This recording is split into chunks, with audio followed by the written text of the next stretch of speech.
Here we go. Welcome, welcome, welcome to the weekly Rebel Roundtable. I am Andy McCabe, your restoration leader. This is all the cool people. I'd like to see some amazing faces out there tonight. We start this meeting, like we do every meeting, and we read the 4 Rebel rules. So here we go. Restoration 2.0. The Restoration Rebels push the agenda of the Restoration 2.0 movement. Our purpose is to empower and educate the insurance consumer in order to create a more fair claims process. Rebel rule number 1, I will protect the value of my services. I will never provide free services, as these only serve to erode the value of contractor services industry-wide. Rebel rule number 2, I will practice incredible transparency. It says incredible transparency in my communications, but I think I'm going to put a period there.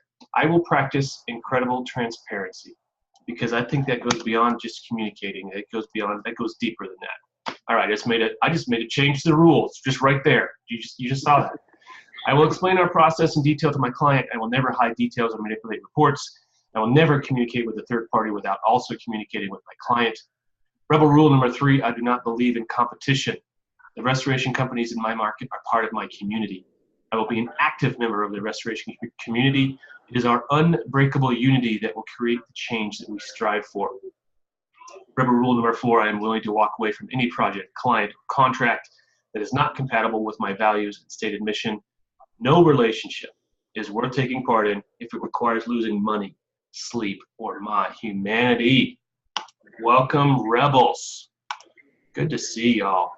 I went to the doctor today, as some of you that were on the call 5 minutes ago before I hit record know. And I had a conversation with him, about how does insurance affect his world. And it was very interesting to listen to him talk about, getting reimbursed and the different rules. And I told him a story about my father who went to the doctor right before Thanksgiving. And the doctor prescribed a new treatment for his problem. And the insurance company came back a week later and said, no, you can't prescribe that treatment. You have to do A, B, and C before you do this.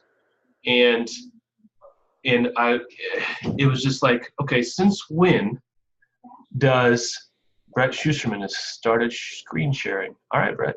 All right, whatever you do your thing. We have bean counters. We have accountants. What are you showing me, Brett? Turn this thing off. You're distracting me. Turn it off, Brett. Brett, turn it off. Brett, can you hear me? Anyway, we've got doctors, or we've got bean counters and lawyers making calls that should be made by doctors.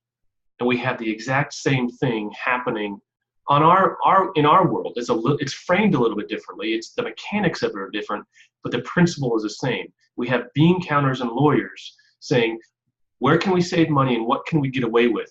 Instead of, what's the best way to handle this claim? What's the best way to put this structure back together? And my doctor said, well, hopefully they have people with a little more education than that making these calls. And I said, no, they don't. They really don't. They don't have anybody but these MBAs and master's degree people making money decisions with people's lives, whether it's on the medical side or the contracting side. And I told my doctor, this is why I'm doing what I'm doing. This is wrong. It has been wrong since it started, and we are in a position to change it. And the only way we can change it is together. We can't do it apart. We can't do it on an individual basis. My doctor couldn't do it.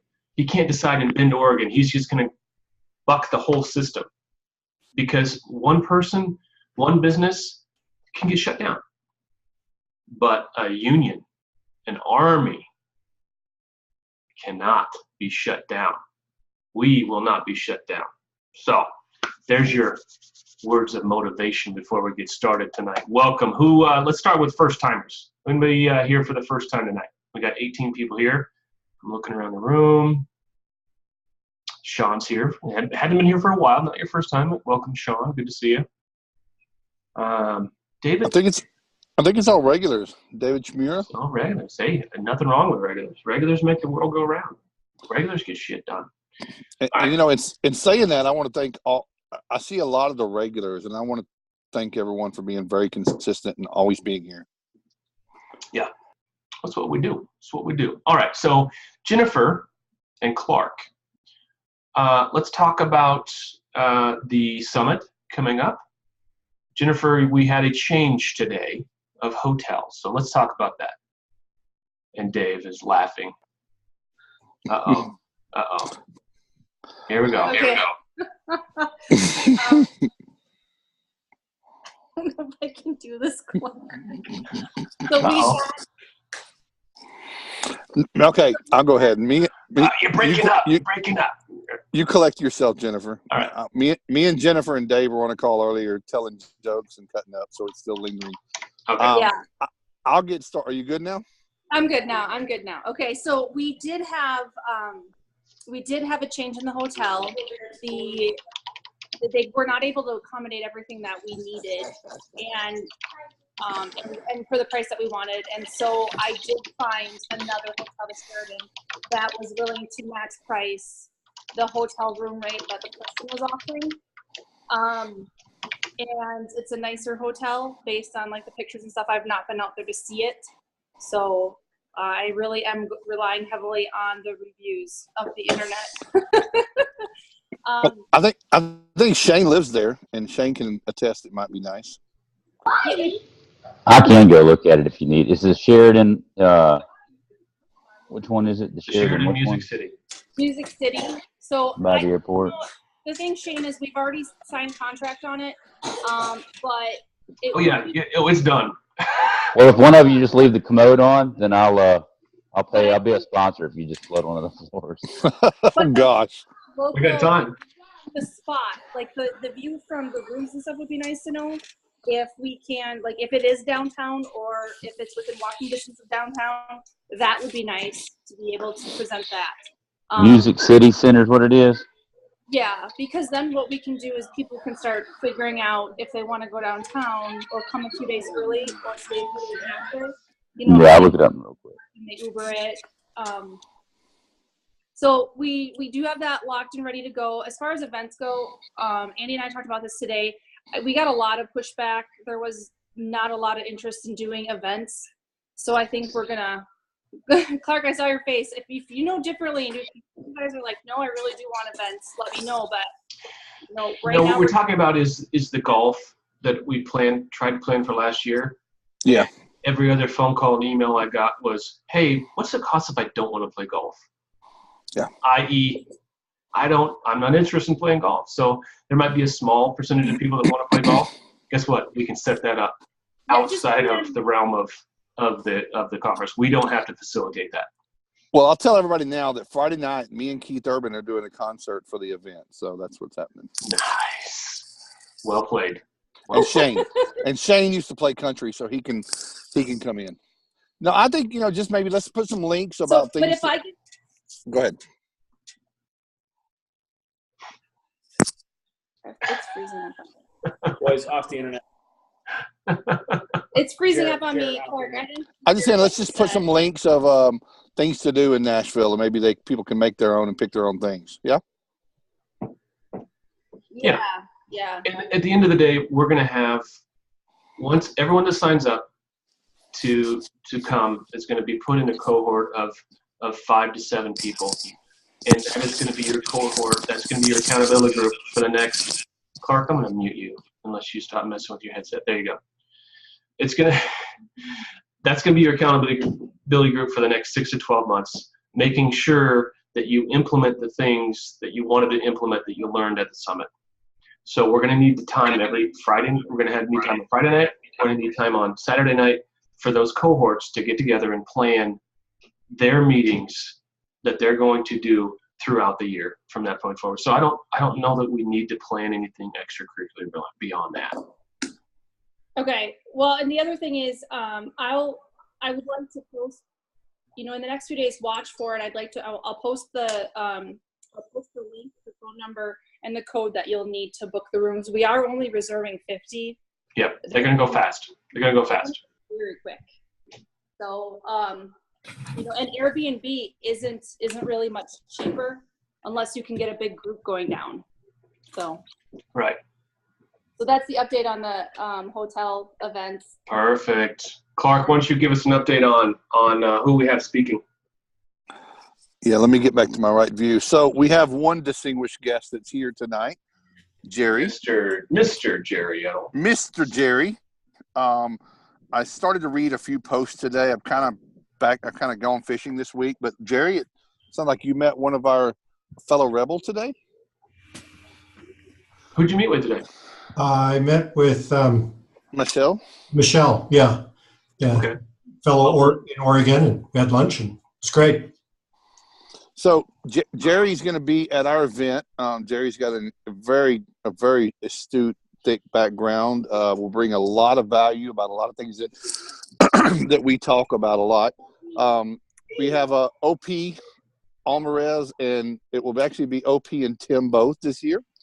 They're going to talk a little bit about restoration mastery and the mindset of what they do there and how that has transformed their business. But they really want to talk to everyone about what they call their core story, your why. So it's really a piggyback off of Simon Sinek's Your Why. So your core story, your ability to talk about that, and then build your business around that. We've got Dick Wagner. Dick Wagner is an industry icon that has a lot of sales and marketing components and has a really good idea about the restoration contractor and about how they portray themselves. We have this guy, his name is Jeremy Reitz. You may have heard of Jeremy Reitz. Kind of a big deal. Kind of a big deal. He's a rebel himself. I don't think I knew that as well as the last few weeks when I've been talking to Jeremy. He kind of comes from a rebellious background. He's rubbed a lot of people the wrong way over the years when it comes to education. Who am I forgetting? I know Jonathan Grubb, and we'll be there talking with kind of a two-part. Have we confirmed Stellar E-Marketing is going to be there? Yes, he did. I don't know who from Stellar is going to be speaking, but they're going to do a collaborative SEO and PPC kind of on the same page because they kind of feed off of each other. Perfect. And then another collaboration that I think is cool to pair people up. Ben Justinson is going to be there talking again about Xactimate, some pricing feedback. And then Seth Harrison, actually, Mark Watley and Seth are partners with Actionable Insights. Mm-hmm. But Mark wanted to push the mic over to Seth, and he said he's really got a great way to tie that into what Ben's talking about. So perfect. Those are a couple of them. We have a couple of surprises that we're trying to nail down. Nothing I really want to announce at this yet. Okay. I want to make sure that person, those people are in, and they just put it this way, they are topics that tie into they're topics and be speaking about things that come into our group a lot, and these are people that know an awful lot about it. So yes. I would say in the next 3 to 5 days, and no more than a week, we'll have that shored up. We're already putting some information on the websites as we speak with who's confirmed, and getting some headshots and tech bios. So, and then also, Andy, why don't you talk about our incredibly generous sponsors? Oh man. Sorry, Mom. I have to do is it J and R? Hold on a second. Let me get over here. It's K and R product, or K and J products. Okay. K and J. Okay. K and J. Okay, somebody's not there. I think it's Tyler. Tyler, I'm muting you.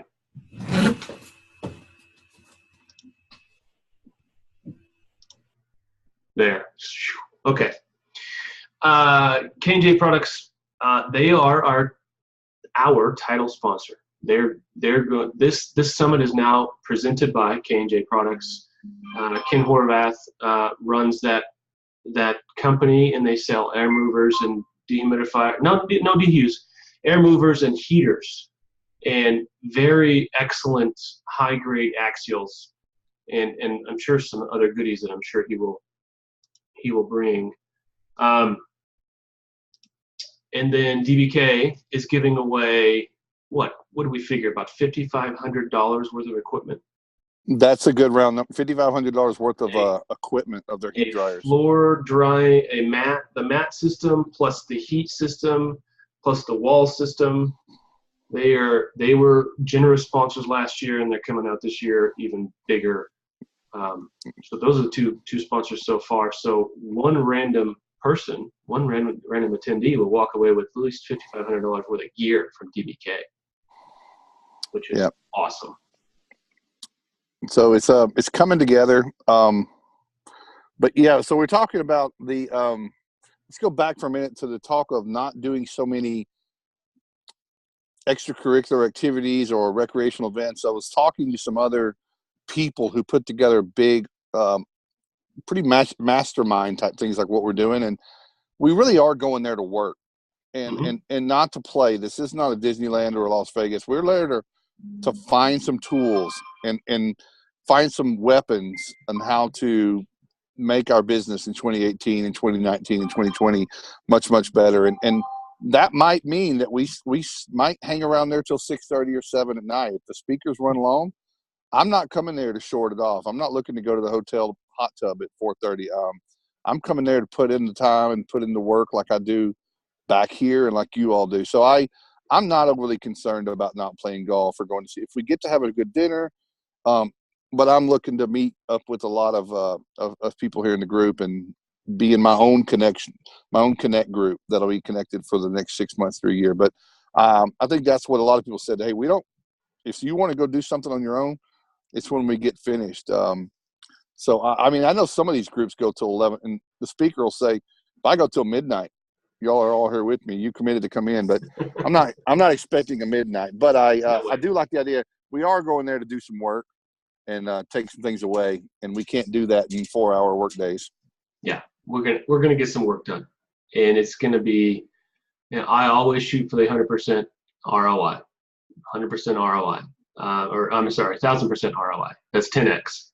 Always shooting for 10x. So whatever you spend, you're gonna get 10x in return, guaranteed. It's just the quality of people that are gonna be there. Stuart Babicki just signed up today. He's out of Portland. He's going to meet with Ben Justison and some local people in Portland, Oregon on the 29th to talk about pricing feedback. And so I'm going to be there for that meeting. We'll see if we can get a couple more people from Portland to make that trip to Nashville. But we can only do this together. Pricing feedback does not work if you're the lone person doing it. Fighting back on these just janky rules and these rules made by other people doesn't work if you're the only person doing it. So it's going to take us all, and that's what we're starting to see, this collective come together and do some really good actions. Speaking of really good actions, who was that? Mr. Mark talked about a win today from Erie. Erie actually made him take them or his client to court in order to get overhead and profit, and they won. And what did the judge say? I'm trying to get to that point.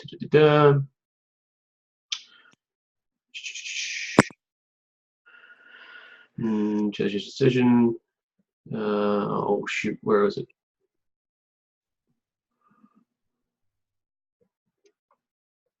Property damage. Okay, so I stated that depending on your insurance carrier, you may have 100% coverage, or you may have to come out of pocket for the difference.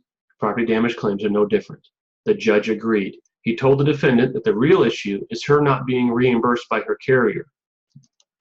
See, and the judges agree, and they do. I'll repost the paperwork, but I've got must be half dozen or a dozen court cases where overhead and profit was considered by a jury or a judge, and every single time it was, well, yeah, you have to pay it because you figured it when you figured your premium costs, you figured in overhead and profit.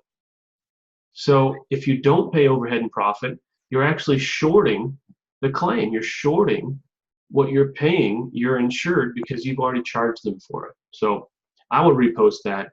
That was a big win from Erie. I know Erie, if any of y'all out there watching this on YouTube later from Erie Insurance, why don't you get with your brothers over at State Farm and Allstate and realize that suing your insureds or suing contractors or making them sue you is not the way to go.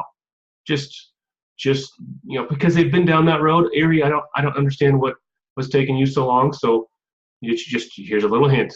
Get with the program. This is coming. You can't stop. All right, there's my rant for today. My little jab. All right, where are we going tonight? Who's got some hot topics we want to talk about? Some problems we can solve. Unless Clark, you had something else to bring to the table. Maybe not. Yeah. Andy, can you hear me? I can. Who's that? Andy? Bob. Yeah, Bob. Timmel. Go ahead, man.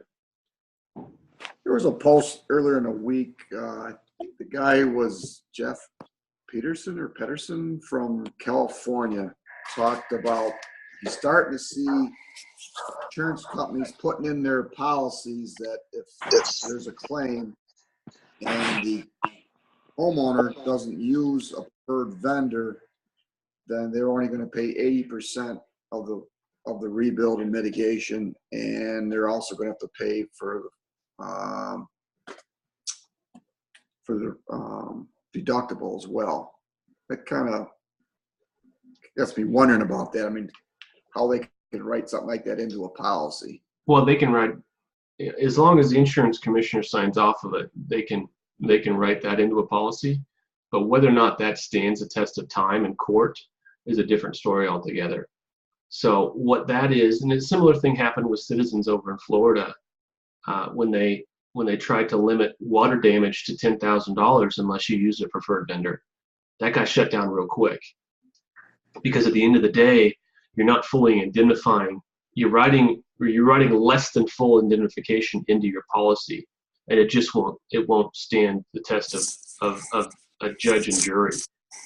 It won't last. But it's a gamble, because how many millions of dollars they're going to save until somebody takes them to court, and that's the play. It's a short-term play, and that's what you get when you, with all this money decisions and all these money guys. It's a short-term game. They're playing for this quarter's profits. They're not playing for lifetime value, and that's why they're going to lose. We play for lifetime value. We play for reputation and legacy, where they play for quarterly profits. But no, that won't last. It may be true that that's in the policy, but it won't stand the test of legal. It won't stand the legal test. And it's shitty. Yeah, that's real shit. Well, I've got something to look. So we're taking to Florida with the Citizens, and now this one. That's really kind of more solidifying the fact that when you enter into an agreement, or you meet a homeowner for the first time, maybe you need to start having that conversation of, what does your policy look like? This is my contract. You need to start getting paid up front, or pay when services are finished for that job. You don't know if what their policy is written. I mean, if they've signed a piece of paper that said that they're only insured for $3,000 and you're doing $8,000 worth of work, you've got to start kind of doing some due diligence before you just jump in and drop a desk in on their house. I mean, you got to start approaching this as a business, and maybe it is, let me see your policy. We're going to look at it together here. I know you have a claim number, but that doesn't really do me any good. What if this is denied? How many people have had a claim that you went down the road and the job ended up being, the claim has denied, and then there you are. Okay, customer says, well, what am I going to do with your bill? Well, I know what you're going to do with my bill. You're going to pay it just like you were before. But that conversation doesn't happen a lot, because you were like, oh, we got to protect the homeowner. Homeowner doesn't need our protection when it comes to the contracts that they built. So that's a slippery slope. And I mean, maybe it won't last, but there will be another carrier that continues to try to find ways to do such things. I mean, that's the ultimate golden grail. The ultimate golden grail is to accept premiums and have to pay the least in the claims as you have to. I mean, that's business 101. But I guess that, again, I want to be careful that I don't get into a relationship with a homeowner that doesn't have the right paper. So somebody, is that Andy? Somebody mute Andy.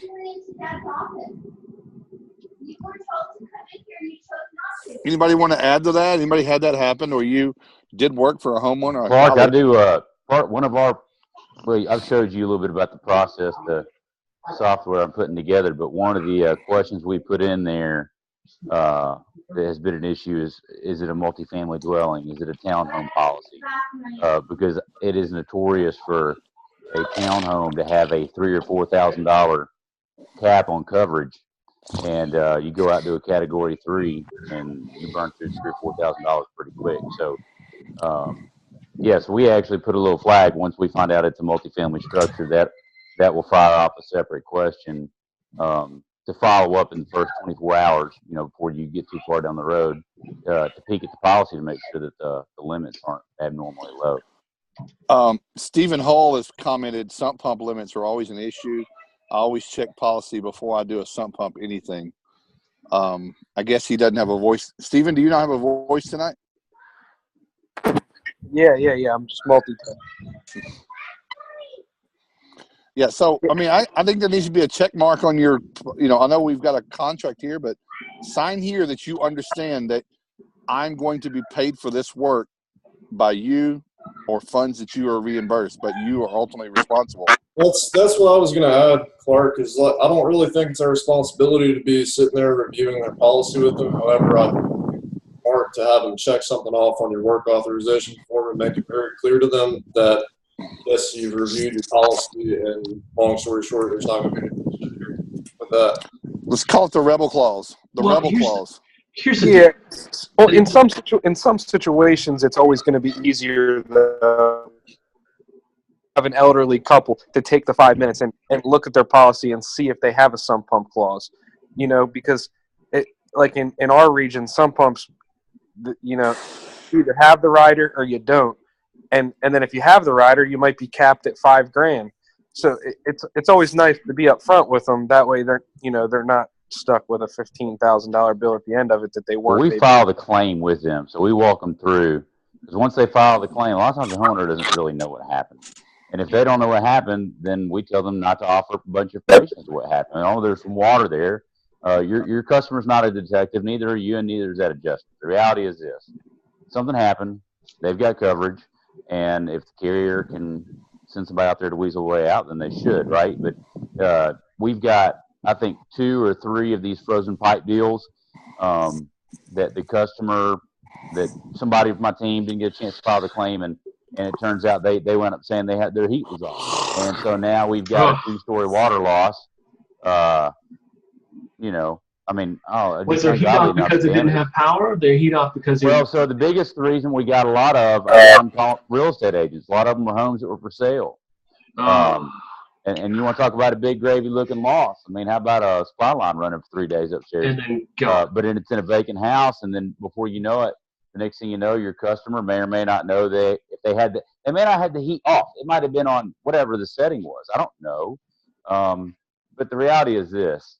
If the carrier's got a way to get out, they're not going to fight hard to get coverage, especially on a big one like that. So they're not. I always say that's the reason why we file the claim with them, right? So once they dial the 1-800 number and they say we're filing a claim, we tell them we've got it from there, and we don't let them do it. Well, let's look at where the industry's going.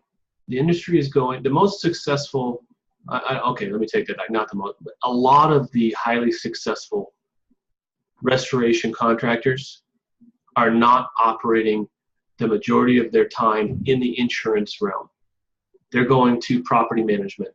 They're going to construction defect. They're going out. They're going to the high net worth. They're going outside the insurance realm, because the reality is the insurance game is going to change so much in the next few years. We're not going to be able to rely on it or recognize it anyway. So why don't we act as if there is no insurance?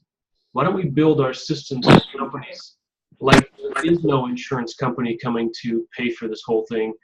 And that frames it in a very different way, right? It puts it in the frame of mind that I can finally concentrate on this is my client, this is the structure, this is the repair, instead of having that prescription change whether or not what we do be based on whether or not there's insurance coverage. We need to. That's exactly what I'm saying, Andy. almost pisses me off because we're simply there to do water damage restoration or whatever restoration you do. Like, it is their business to get covered. I mean, it's their policy, whatever, you know. Yep. We're giving them a service. It's nothing more than that. Just cut the insurance shit out of it, honestly. That's how I feel. I mean, I know. Act as if there's no insurance. Yeah, I mean, yes, build we your should give business them the documentation, all that stuff that sustainable. they're not capable of doing themselves to Absolutely. get fully indemnified. But that right there, I mean, it stops, at least for me. I mean, there's no, like, once we start talking about reviewing their policy with them and all that kind of stuff, like, are we going a little too far there? I think so. I mean, it's, if you don't have coverage for it, that really sucks. Like, I've been to the hospital before and got a really shitty bill. Life sucks, you know, like, but you gotta I mean, I've paid thousands of dollars to doctors where the insurance company said, sorry. We're not yeah, paying I know. Look, those doctors never did that shit for me. Told You me, know, you do that a lot. You're gonna get not paid a lot. There's a lot of people out there that will let you dry. And look, you can run up a $50,000 bill. You ain't gonna get no money out of them. You can't get blood out of them. Exactly right. And so, Exactly right. and it doesn't even matter. I got a nonprofit I dried out.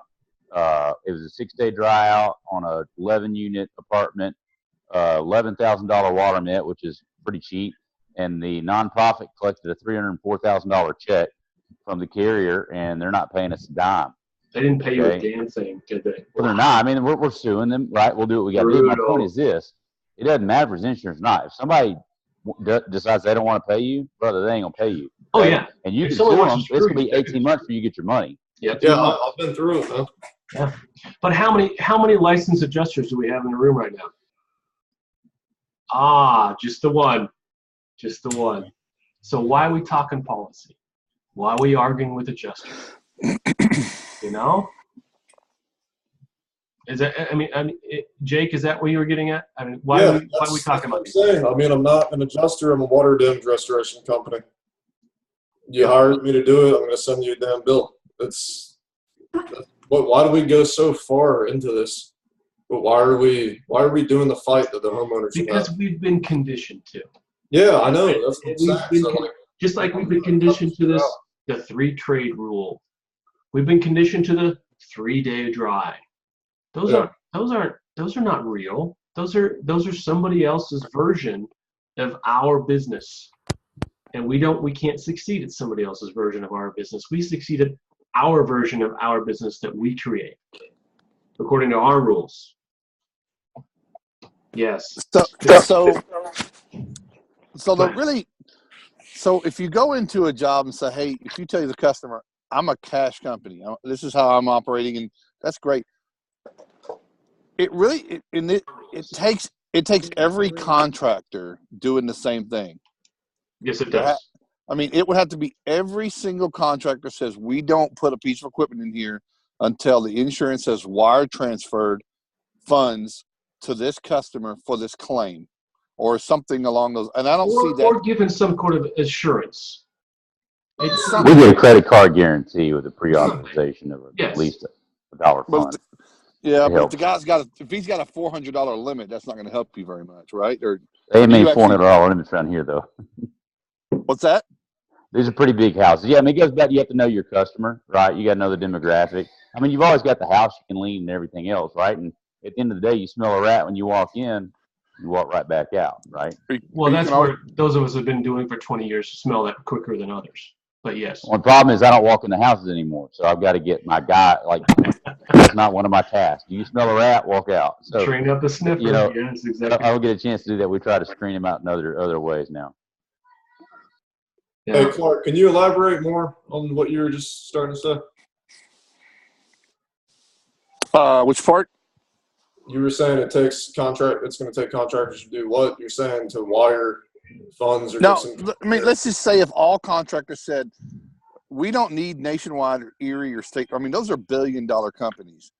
There's no reason that we should be doing work and not getting paid for it and carrying their notes. But we know why they're carrying it.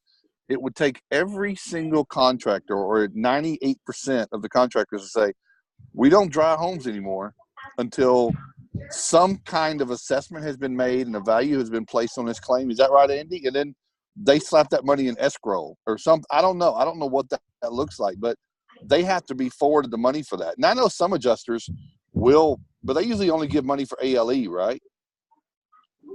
Andy? I mean, if I walk into a job and I say I'm going to put a reserve, is more, yeah, that's more for repairs and the repair side. The emergency side is a little bit touchier. It's a little bit different. Well, and the plain and simple fact is, if we say no, we're not doing anything until we're getting paid, they're going to get somebody else. They're going to get somebody else. So we need to find a better way. That's not the way. FOMO. Yes, exactly right. Well, most people don't want to walk away from a job. Even I think that's the part of.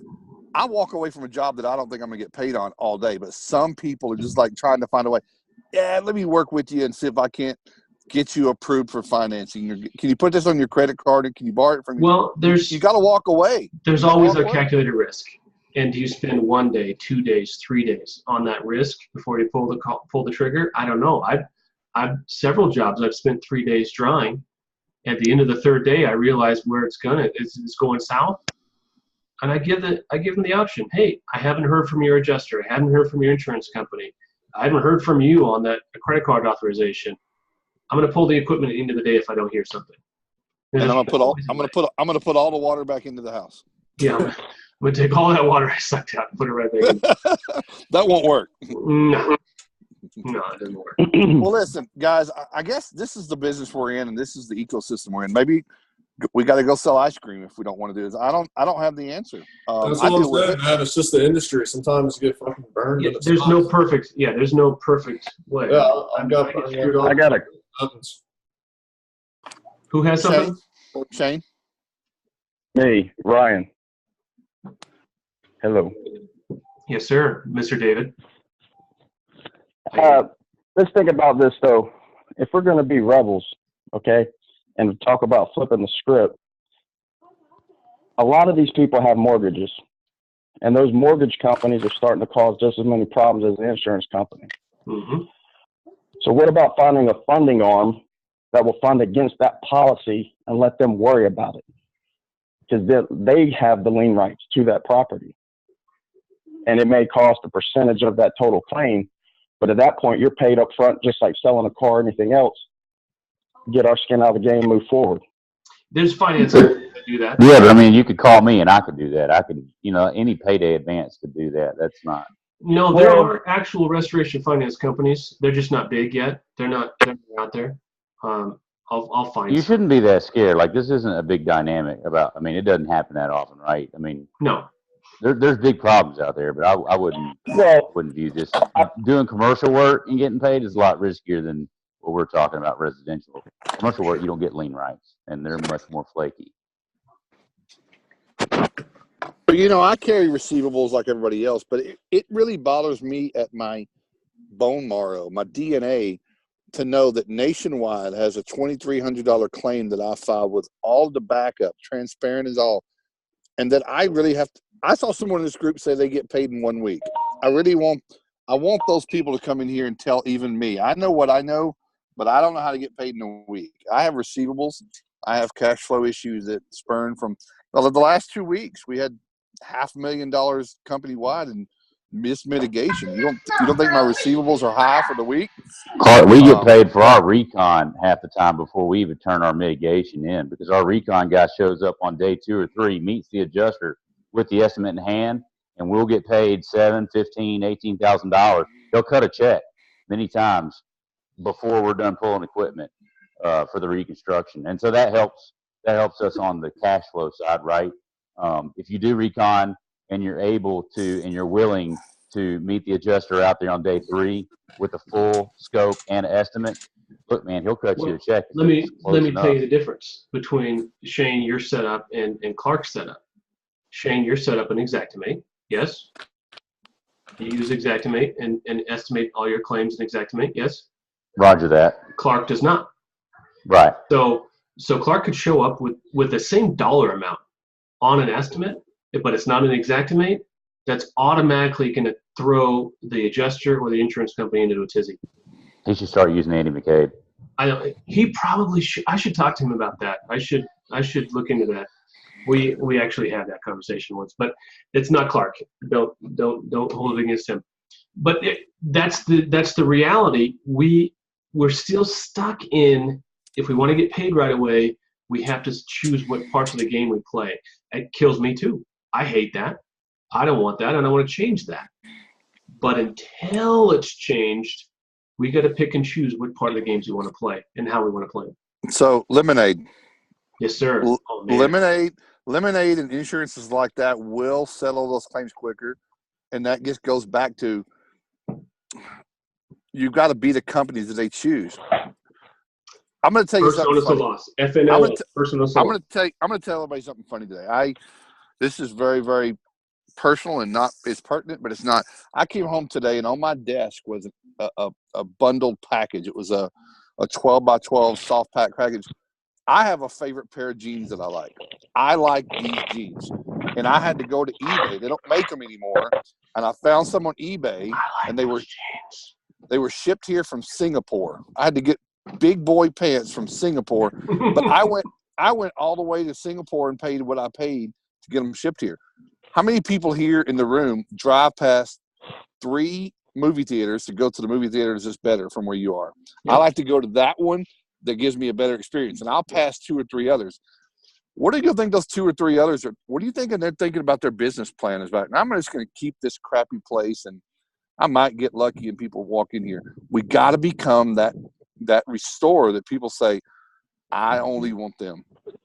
You got to differentiate. You got to differentiate. And then there is truly no competition because the job is sold before they even call you. They know they want you before you know they want you because you've differentiated yourself from the market. You've made a name for yourself in the market. You've done a better job at everything. You are best in class at everything. And the phone calls come to you pre-sold. There's none of this, hey, could you give me an estimate on what it's going to take to mitigate this? None of that nonsense. It's, oh, these guys are the best in town. I want them.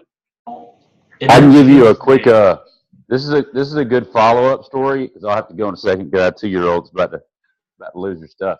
So this is it's related to so we got a job, a commercial flood from Johnson Grubb. It was a Google AdWords deal, right?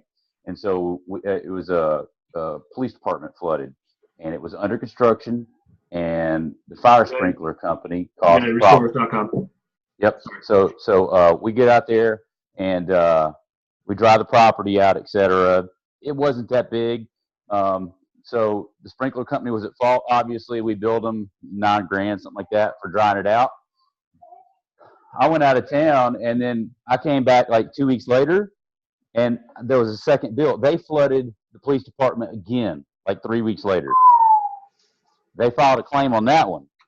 That one was like $12,000, but it had like an $80,000 recon because the building was almost done, and they hit some big equipment that was already put inside the building. But anyway, so fast forward past that. You didn't ask us how they called us back the second time. The first time they got us on Google. The second time the CEO said, "Just call Simple Solutions again. Get them back. Get them back." Exactly. They hadn't even paid us for the first one yet, right? Yeah. So we went out there. We dried it out the second time. And so since then, they called us last week because a fire pump caught on fire at a commercial property. And so it was a $4,000 job just cleaning up fire pumps.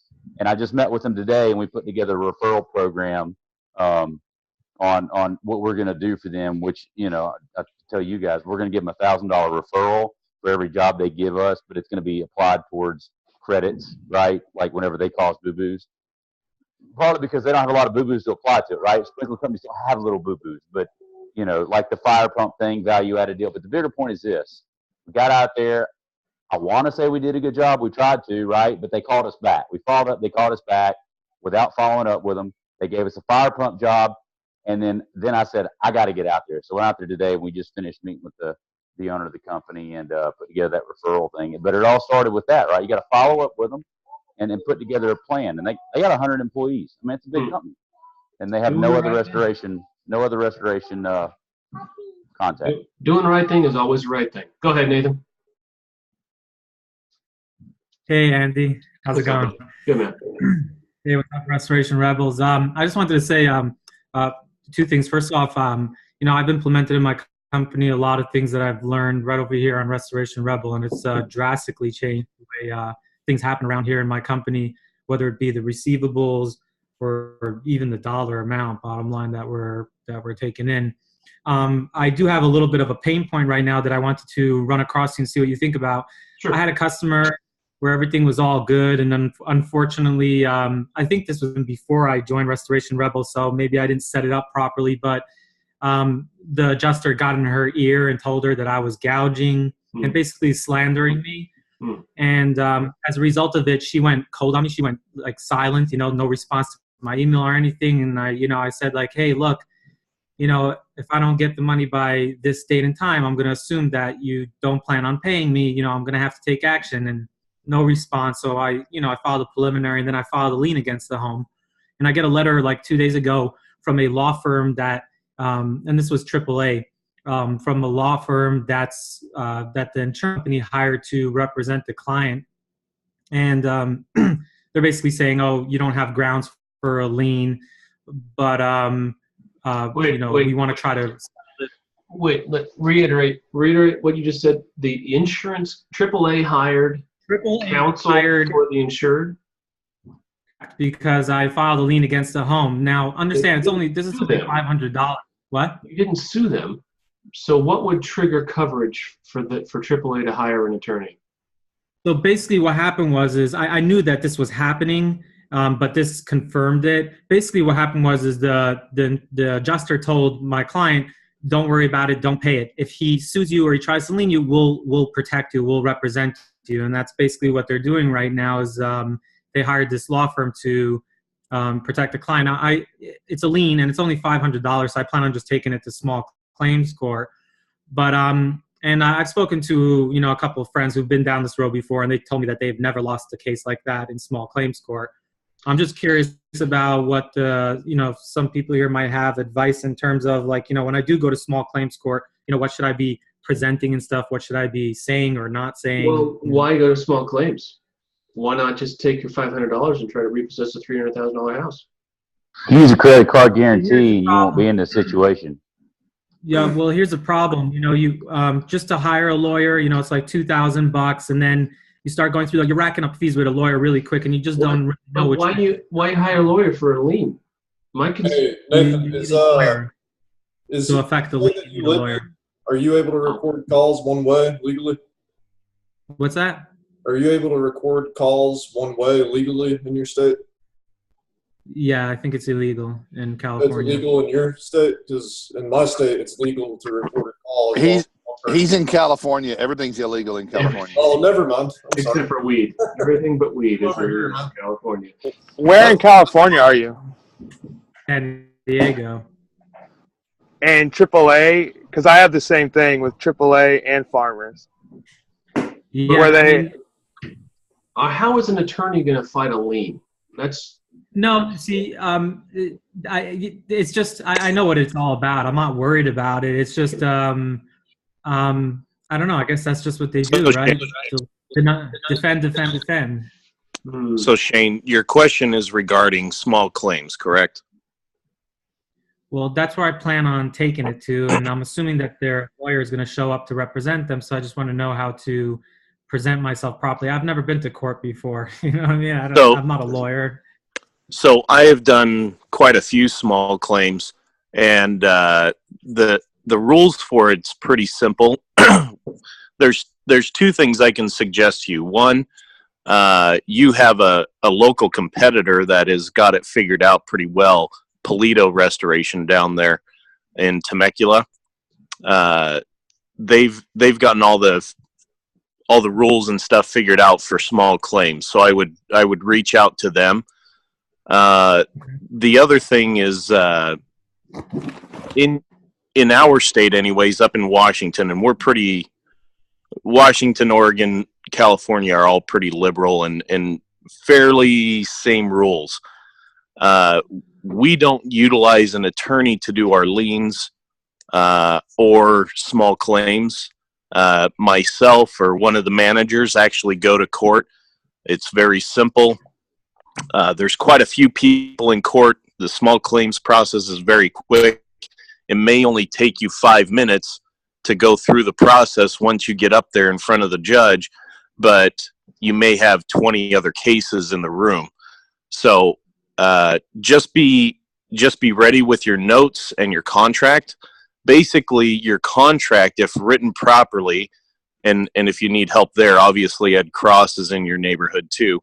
But if your contract is written properly, I have had stuff where the judge has actually asked, "Sir, I don't mean to be rude, but can you read?"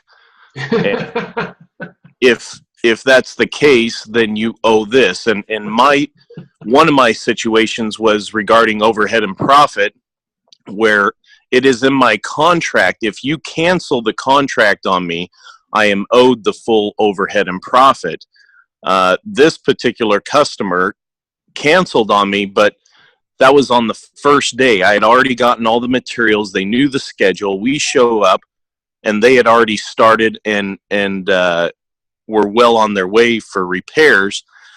And so I had about $800 in overhead and profit. It was about a $4,000 job.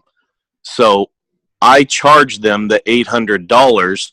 I was pretty pissed. I mean, we sent our guys out there. That's all we had scheduled for the day. And we had all the materials, and we had to go return all the materials. So I'm charging them the $800 for overhead and profit. We did not do any work. Okay. And the judge sided with us. So if it's in your contract, you will get paid.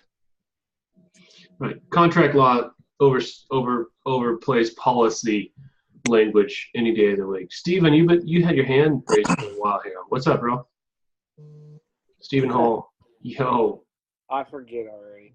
Oh no, it was something. It was about liens. Oh yeah, I was just saying, like at some point, you also have to draw the line of what is your cutoff of what you're actually going to take to court, and what are you just going to place the lien and hope for? Because like placing liens, at least in Maryland, are relatively easy. Yes. And you don't even have to go there. I could hire a courier for $60, which is definitely way more beneficial to me than wasting a morning in court. Yes. So that's just a thought that I had. Yeah, I've had. There's a lot more to file on liens than you guys think. A judge can kick one out. I mean, there's at least 10 stipulations in the state of Tennessee. They've got to be noticed. They've got to be notified in writing over a certain amount of time. You got to file it the right way. It's $500 too. Like, I'm just saying, no, you it's get a cheaper. credit card guarantee and not find yourself in that position. Well, that's true. Okay.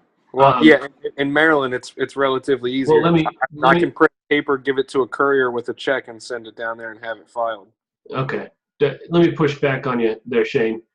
I've got credit card guarantees for my invoices. Doesn't stop assholes from back charging. I've got $2,500 worth of back charges from some PA jerk in Florida who I had a credit card for. He signed my contract. I charged him according to that contract, and he decided, I don't want to pay it. So he back charged. I'm out. I'll tell you this. Who was it? Farmers. So I charged one lady. They were shortchanging, meant like $778 is what it was. We went there in the snow, and so I went ahead and ran her credit card. QuickBooks honored it, and then they said we're going to do a chargeback. I'll tell you who fought me. It was Visa. Mm-hmm. You know how Visa, if you pay with a debit card, they'll guarantee it. So Visa said, if you want us to honor this, we got to go to arbitration. I said, this is a good time to find out if my thing works. So I was like, let's do arbitration. Anyway, long story short, so Visa paid for it, went to the third-party arbitration deal, and we won. But again, it goes back to what your credit card guarantee looks like in the language. Like, we don't have room. There's no room for a back charge. Like, that just doesn't exist in our contract, right?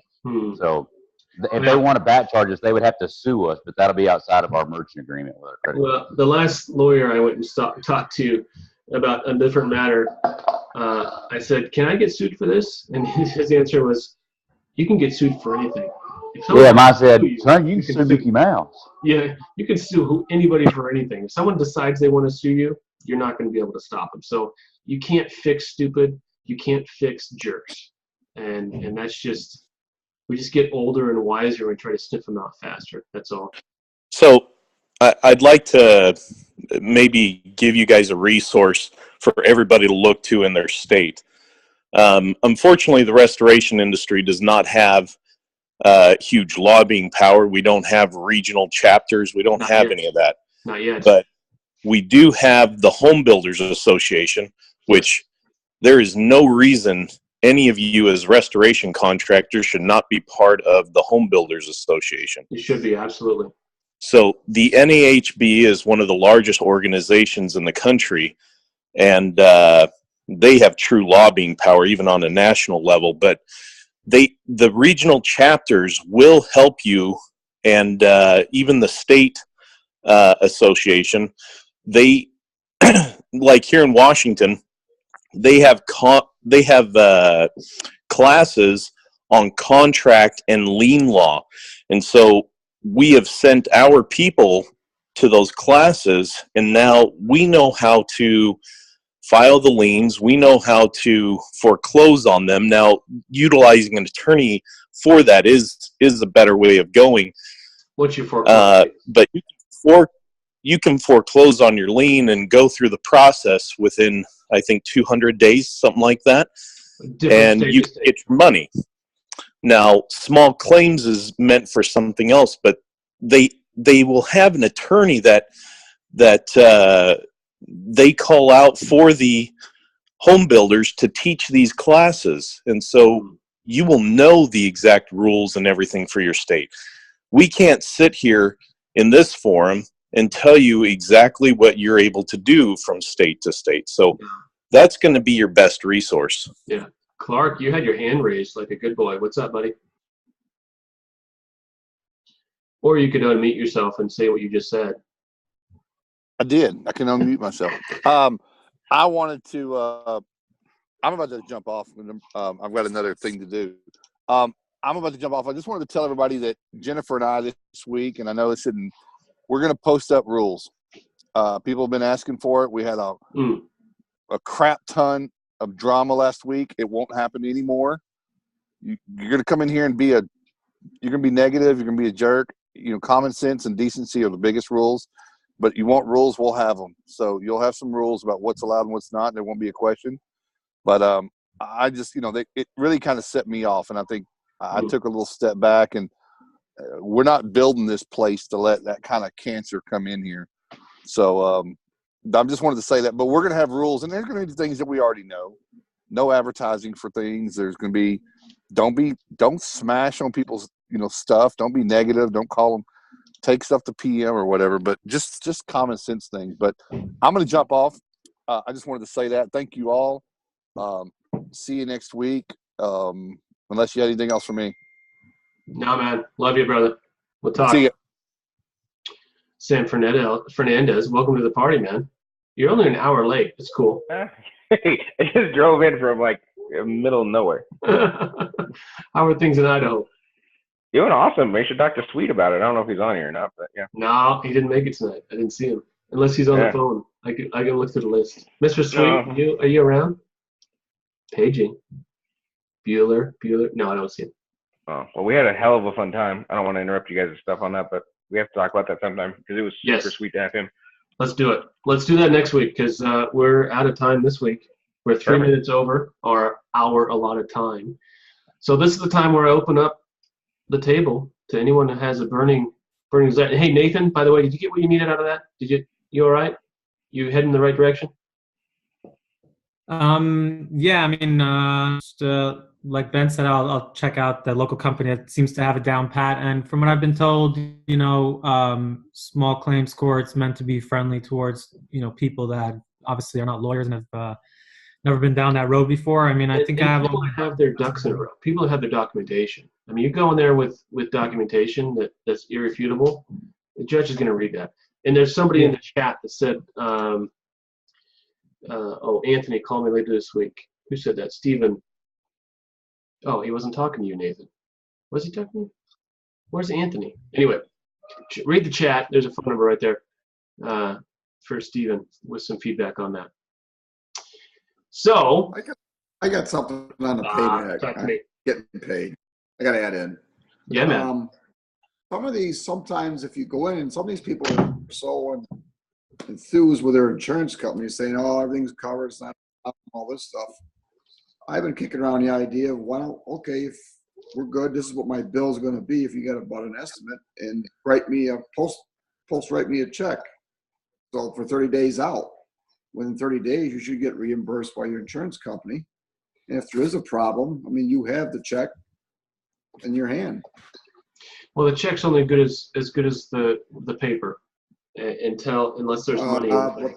But if they're writing bad checks, then you've got some legal ground for them as well. Yeah. Go back on them. Well, I don't. Once again, I'm not a lawyer. I don't. I think you'd be hard pressed to find a lot of people that are going to just write you a check that they don't know that they're going to be reimbursed for. Yeah, unless they can afford it, which means you're going after the right client. Yeah, if they can afford it, that's what. Andy, I think the biggest thing I have going is in my contract. I put an estimated amount, which was like $5,000, and then the actual bill only came out to like $2,900. So she signed off on my contract knowing that the bill could be up to about $5,000, but in reality it was only $29,000. So I think that should be grounds alone. But I don't know. You got pictures and everything too? Yeah, I mean, basically the adjuster didn't want to pay, like I changed the line item for like dumping fees because they're ridiculous in my area. We were wearing masks, we're cutting drywall. She's like, oh, it's a Cat 1. You don't need to, protect yourself. Although OSHA website says that there could be silica in there. And I presented all this information to her. And I think, the most unfortunate part for me, I think, is that the client, just decided like, oh, I'm going to take the easy path and just, allow the insurance to defend me, because now I'm going to drag her ass into court. And, I feel confident that I'm going to win. And it's going to be like, we could have avoided all this in the first place if you just. It's unfortunate, but I think it's going to just take some fights until it doesn't. Sam, what's up, buddy? Get your hand raised. And all the politeness going around. Well, you got to do some of it, right? No, buddy, on those, a couple things. Jumping on the check issue, coming from a past banker's perspective on that, not a good idea. One, you're going to find, as you said, people, I'm not telling people what to do or not do, or giving financial advice on that. Don't mean it that, clarify. But in general, yes, one of the guys said, cool guy here, said you're going to have people a hard time finding to do that. And I do not want to be encouraging anyone to give me a check that, again, I'm doing larger jobs, $20,000 jobs or something like that. You do not want to be giving somebody the intention of saying, yeah, write me the $20,000 job check, especially if they don't have 20 grand, which how many people, have $20,000 to $50,000 sitting around in their account ready to write to you. That's a bad thing. And on the surface, it might make sense. Like, oh, I see where it's like playing chess. But you're playing chess with a dangerous game. Yeah, banking is not a good place to. Those people have big lawyers, so don't mess with that. And as for the drywall thing, you better be in full face masks, because you can go into IICRC's adjusting that. Sweet went over a bunch of that with us. But look at the OSHA and EPA on that, and talk to your local workman's comp. There won't be any issue on that. Literally, according to, I was talking to Sweet about this with what's going on with the current lawsuits in bigger markets, literally, there will be no demo. I don't care if you have a Cat 1, Cat 2, Cat 0, you're going to go do a tile remodel in your own house. There won't be any demolition like we know it anymore. It's all going to be negative tested. It's all going to be manometers, digital recorded. By the way, guys, I don't know if I really, again, without going to the thing about David with shout out, you need to pay to have him or somebody come into your place and talk to you about stuff. Well, state of Washington, Ben, are you still on the line? Justinson, you still around? He said he had to go. Oh, shoot. Well, state of Washington, they don't do any demo for a day and a half until they get asbestos results back. So every single mitigation in the state of Washington, they'll extract water, they'll set a DHU. They might set a fan if they don't. They're not going to do any demolition, so they'll set DHU and fan. But they take tests. Most of the restoration contractors are certified asbestos test taker dudes, whatever you call that, and they have to wait for the results to come back. No matter the age of the property, state of Washington is leading the charge on this asbestos issue. So they are anything built after 2010 which is everything, right? Or before 2010 and before. So you have to assume every project you go into, you have to have certified asbestos testing before you do any demolition. That should be federal, Andy, because I've got it, my paperwork that OSHA requires that, OSHA and EPA. Yeah, well, either way. sort of. Well, that's Either way, you're in every day. PPE. And either way, you're waiting a day to get the test results back, yeah? I wait a week up here for us because we got to get a guy up, and like it's crazy because we're a long ways away from a tester. It takes a long time to get the wagons and the horses all lined up, especially when it's snowing. I get it. We run 3 days behind they send it to the lab. It takes 3 days. Come out, 3 test it, days? send it off to the lab, get the results. You should be able to get same-day results on asbestos. You should have a guy locally do the same-day result. And if you don't, go find an IH. Say, hey, I've got $10,000 worth of revenue for you this year if you set up shop. We went through several. They all Really? shipped was at the local lab. God, I get same-day results if I take it in, which not in Bend, obviously, you know, because we're still operating like Idaho. We just still got horses and buggies, but Portland, it was same day. I'd take, of course, at the time I wasn't certified to do this, so maybe I shouldn't say this, but somebody would take the friend of yours. A friend of mine would take a bag, take a sample and put it in a bag and drive it across town and take it to the guy, and he just walk right in, put it under a microscope. Yep, creosote, or whatever you. Yes, you know, this is asbestos, and we have call, but in Washington you got to wait a day. Anyway, that's PPE should be a no-brainer. PPE should be on every single freaking job, just like negative air. A negative air machine. You got to filter the air. You've got to protect your workers. You got to protect the homeowner, especially if they're there. Yeah, it goes back to what I was saying at the beginning of the call. We've got bean counters and lawyers telling us how to do our jobs. What's a bean counter know about HEPA filtration? What's a bean counter know about wearing a full face respirator? They know nothing, but they know that they can save 2.5% on every claim across the board nationally if they do this one rule. Well, that's what's wrong with our industry, and that's why we exist, because it ain't right. All right, now we're way past time. Okay, last chance. Burning questions questions about the group. What's Oh, up with the Nate. name? You say that? What's that, Jake? What's going on with the name? What is going on with the name? Thank you for bringing that up. I was just reminded. It is imminently very forefront of my conscious that there's some people out there that cannot get into a group called the Rebels. And so we have a list of names. I was hoping to have that out this week. Since this is not my group, this is our group, I want to present that to the group. Hey, here's a list. What are you guys comfortable with? And then whatever we come up with, I'm going to start an LLC, and that'll be the International Restoration Alliance, or whatever it is, and that will be it. There will always be the Restoration Rebel Facebook page. That's never going to change. Excuse me. But the forward-facing national, international group will be named something else, just so we can let the mamby-pamby people join in, because they're just too afraid to be rebels. I can say that. You know, either you are or you aren't. Either you agree or you don't. I mean, I'm of two minds, and I always will be. You know, either you believe this industry needs to be changed, and you want to be a part of it, or you don't. But end of the day, we're going to change the name. We're going to change at least this, you know, top tier. There's always going to be. We're always going to be. This is going to be the Restoration Rebels that are associated with. We're pushing the agenda of this. So we don't know yet. I'll put it out hopefully tomorrow. I'm going to get actually Parker Olson's on it, so I'll have him put something together. Sounds like Sam Fernandez is typing it out right now. Yeah, working on a dick of an adjuster.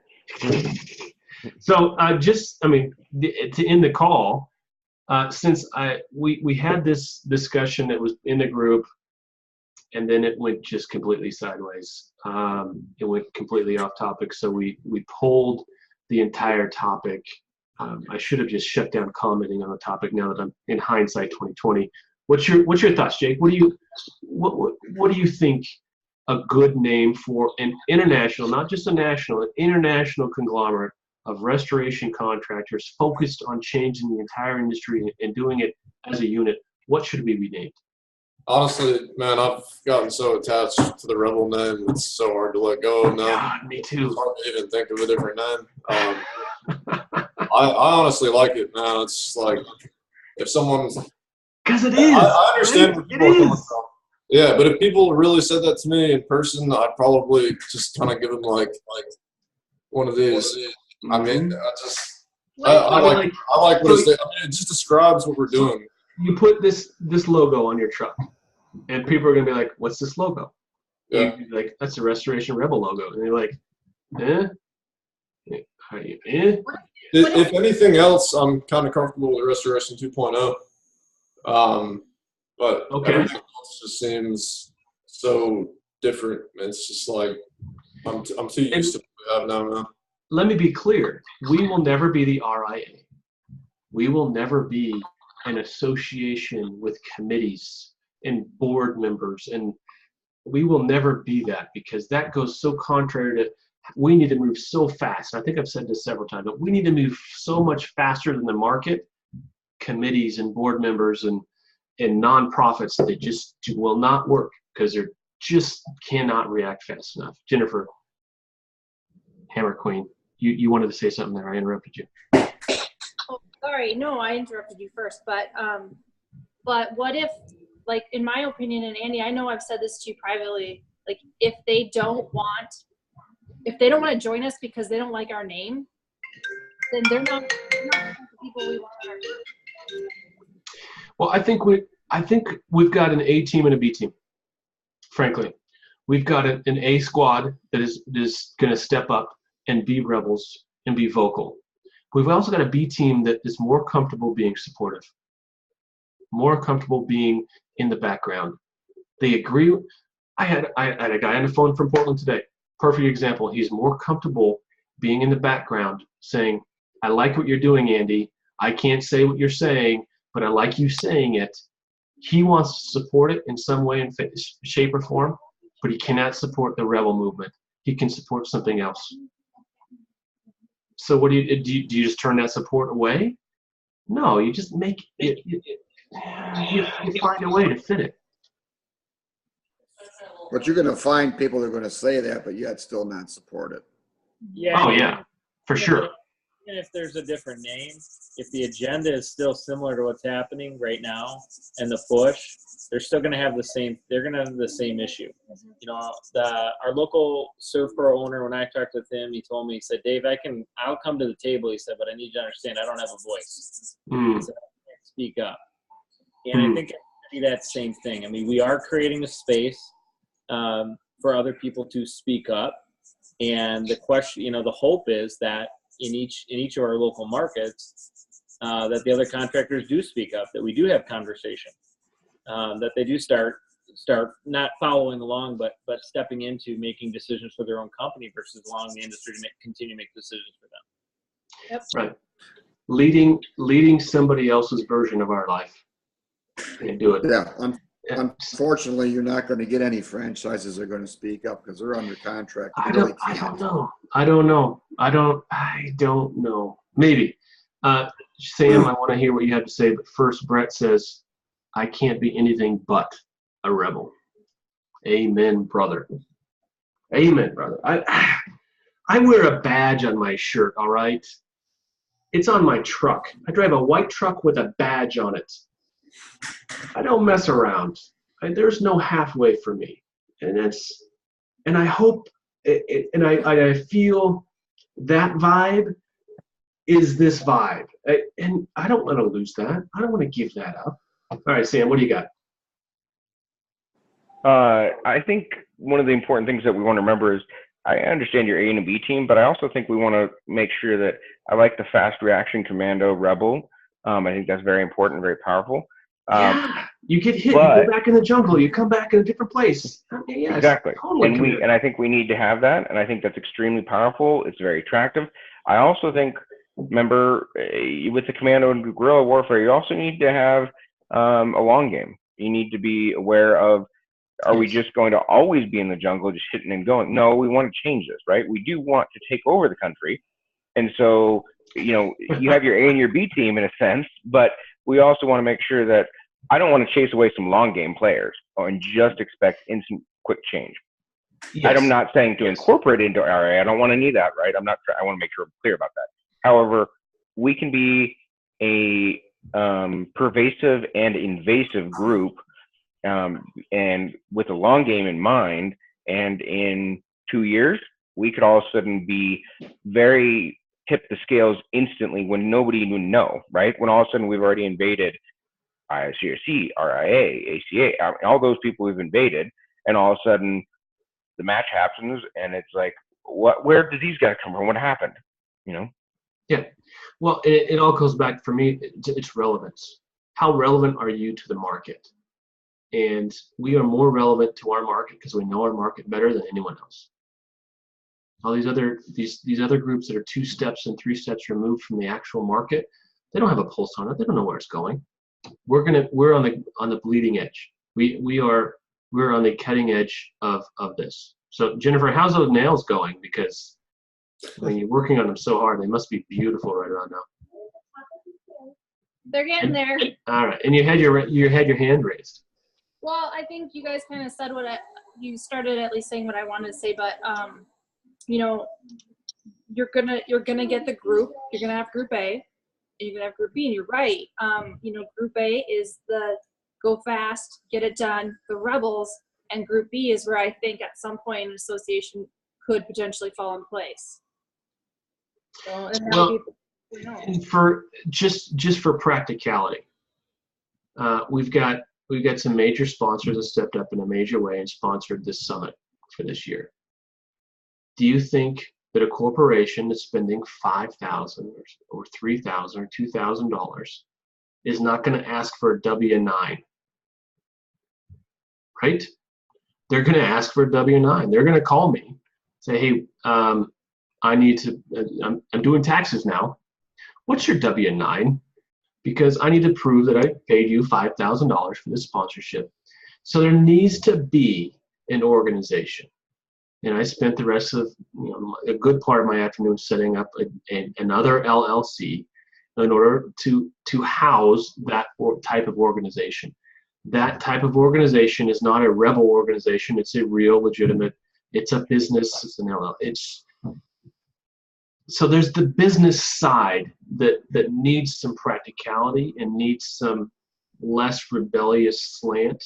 It's going to need a board of directors or a board of advisors,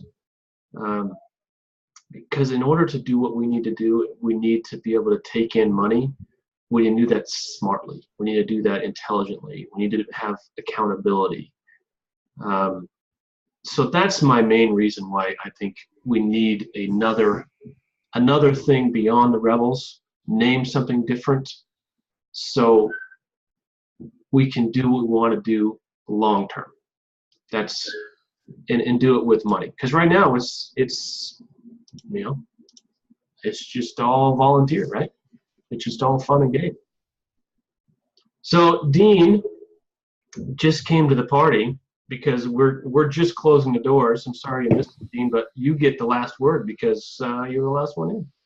Somehow things on my end got a little bit screwed up. I was watching kind of in 2 things, and I don't know if it was real time, and now all of a sudden here it is, and I got the Zoom screen I'm used to seeing. Welcome. Hey, this is your first time, man. Where are you at? What are you doing? Yeah, it's my second time. Oh.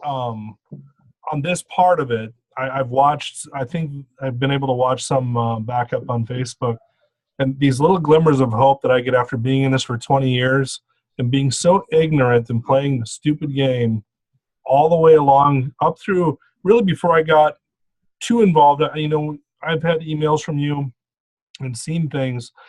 As much as I'm wore out, I'm completely jazzed to be a part of something like this.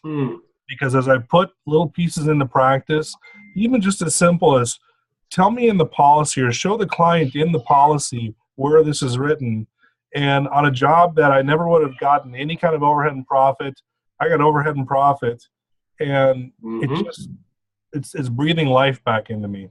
God, yes. Thank you for that, Dean. That's breathing life back into me, brother. That's good. And we've been in it about the same time. You just get what? You just get worn down. Sounds like a rebel movement. Sounds like it does sound like there needs to be some tea in the water. Why is Clark calling me? All right, we're gonna keep it rolling. Someone doesn't say something else. I'm gonna see what Clark wants.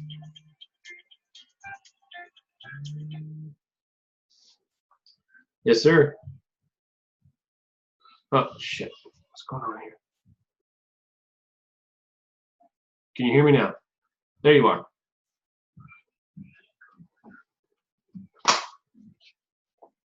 Okay.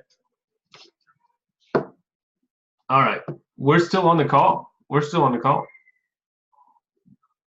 Yeah. Yes, Clark, we still are on the call, but thank you for calling me. I'll call you back later. All right, let's see.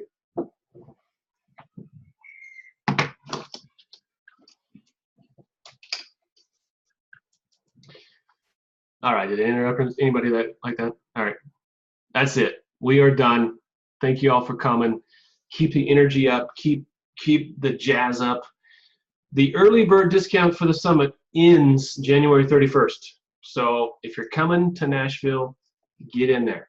Buy your ticket. Get her done. There's going to be plenty of value to be had there. And once again, I love y'all. Thank you for being a part of the movement. And we'll keep on keeping on. We'll see you next week. Thanks, Andy. Thanks, Andy. Absolutely.